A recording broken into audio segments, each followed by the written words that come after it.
Assalamualaikum warahmatullahi wabarakatuh. Di sini saya akan menjelaskan tentang animisme dan dinamisme. Sebelumnya, perkenalkan nama saya Alvina Raihal Firdaus, NIM 2301019038. Mata kuliah Ilmu Perbandingan Agama. Dosen pengampu Bu Nur Fajriah MPD. Saya akan menjelaskan tentang pengertian animisme dan dinamisme. Yang pertama, animisme. Animisme berasal dari bahasa anima, anime, dari bahasa Latin animus dan bahasa Yunani aphemos, dan dalam bahasa Sanskerta disebut prana, dalam bahasa Ibrani disebut roh yang artinya nafas atau jiwa. Ia adalah ajaran doktrin tentang realitas jiwa. Dalam biologis atau psikologis, animisme adalah pandangan bahwa pikiran atau jiwa adalah salah satu elemen imaterial yang bekerja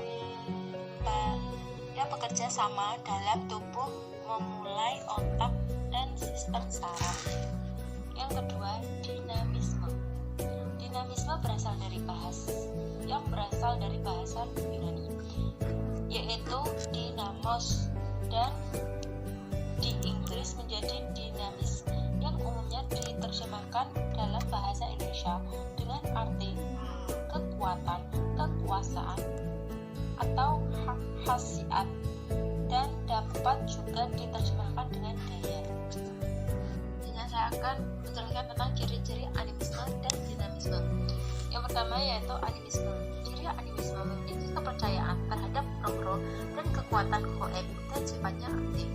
Karena animisme dipercayai roh-roh atau kekuatan gaib tersebut, akan tetapi hidup walaupun sudah mati, jasanya menjadikan manusia mempercayai bahwa kekuatan gaib dan roh tersebut dapat mendatangkan masalah atau sebaliknya, dan dapat menentukan kehidupan manusia.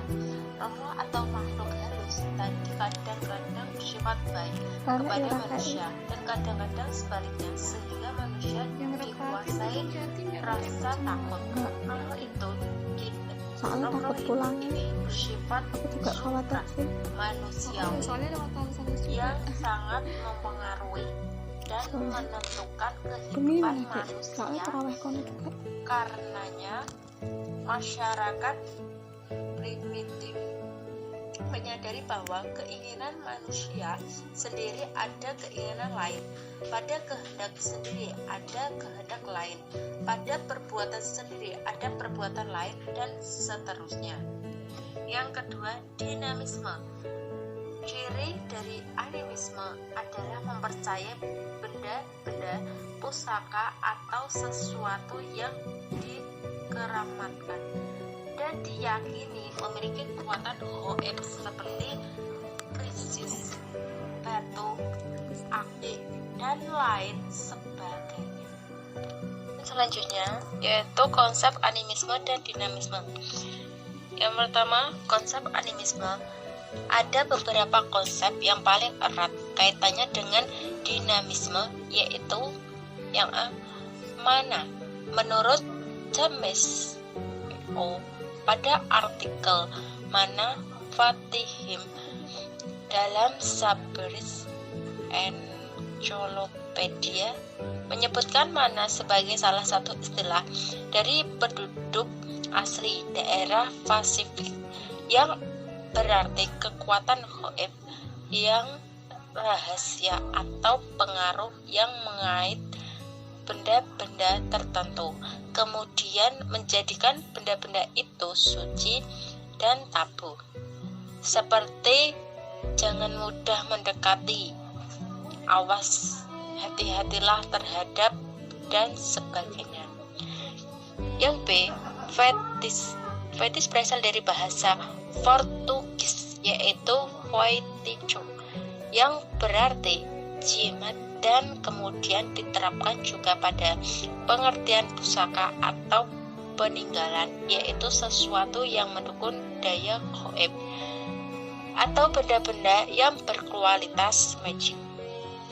Menurut Indonesia, fetis juga disebut dengan pusaka. Pusaka dapat berupa keris, tombak, atau rantai, atau kereta telaton, pakaian, dan lain-lain, seperti contohnya di Keraton Yogyakarta yang mempunyai sebagai pusaka dalam perawatan pusaka-pusaka tersebut. Dan tersebut ada sesuatu acara bentuk menyucikan pusaka-pusaka tersebut.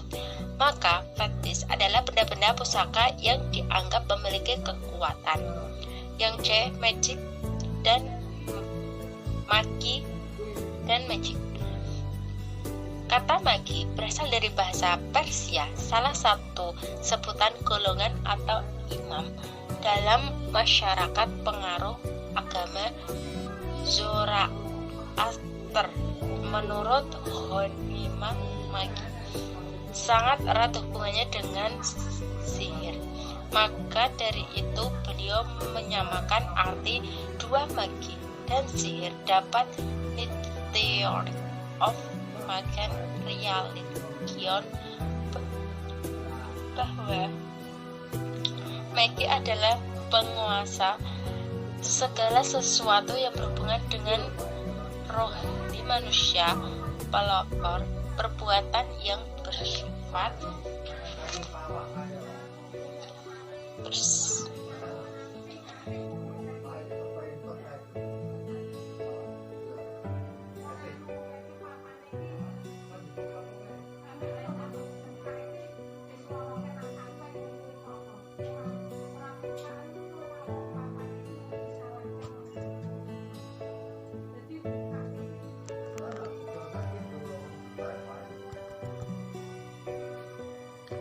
lanjutan dari konsep animisme dan dinamisme. Jadi, dari pemaparan pendapat di atas dapat disimpulkan bahwa magi adalah kekuatan gaib yang bersifat misterius dan berhubung dengan hal mistis.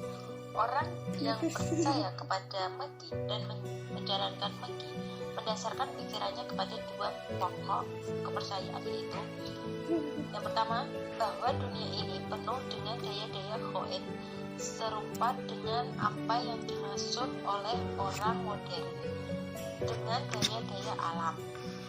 Yang kedua, bahwa daya-daya gaib itu dapat dipergunakan, tetapi penggunanya tidak dengan akal pikiran, melainkan dengan alat-alat yang di luar akal. Yang D,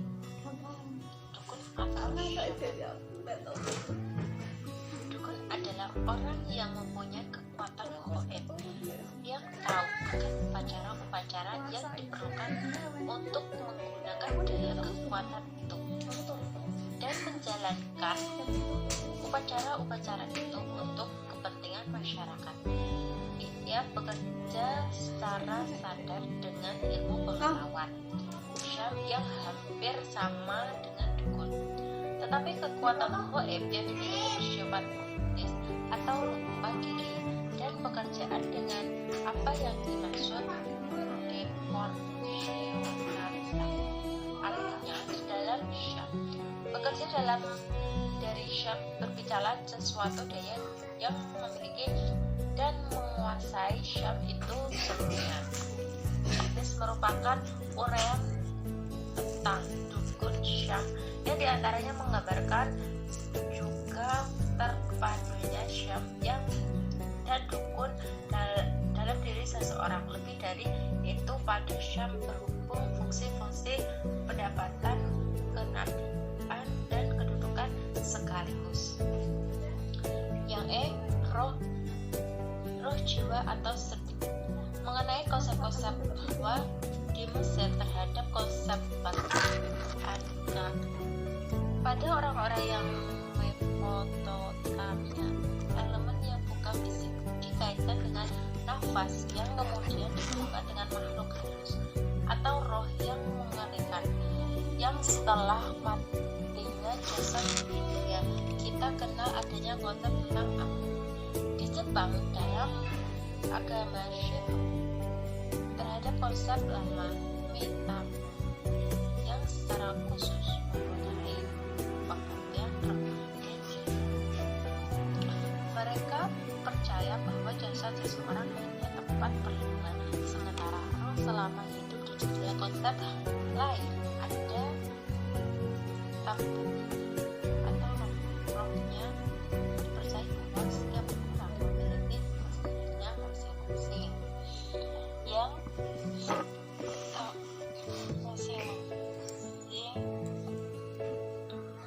yang akan tetap hidup sekaligus jasadnya sudah mati dan berada di mesin art yang dihalus dalam perkembangan konsep selanjutnya, konsep ilmiah yang kemudian kita kenal sebagai konsep K. Selanjutnya yaitu pandangan animisme dan dinamisme. Yang pertama yaitu pandangan terhadap animisme. Lain halnya dengan manusia modern yang memandang manusia sebagai subjek dan alam sekitarnya sebagai objek. Ke manusia primitif animisme memandang alam sekitar baik benda, tumbuh-tumbuhan, binatang, dan lainnya sebagai subjek atau objek.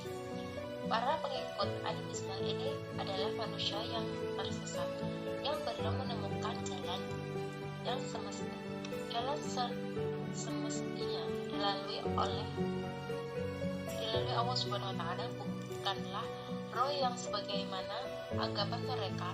Bahkan Allah Subhanahu wa Ta'ala menciptakan semesta alam dan isinya. Sebenarnya pada satu segi orang-orang primitif animisme sebelum atau tidak mempunyai akidah lengkap tentang apa yang diyakini oleh mereka sebagai roh dan nyawa. Yang kedua, pandangan terhadap dinamisme. Dinamisme timbul dari perasaan takut dan merasa kecil sebagai manusia yang bergantung kepada daya-daya kekuatan sekitarnya. Mereka melihat sesuatu yang bersifat ilahi. Dunia ini tapi tidak dilukisnya dalam pikiran sebagai sesuatu yang pribadi. Maka sepanjang dinamisme tetap kepada kepribadiannya, yaitu memuja dan mempercayai kekuatan roh.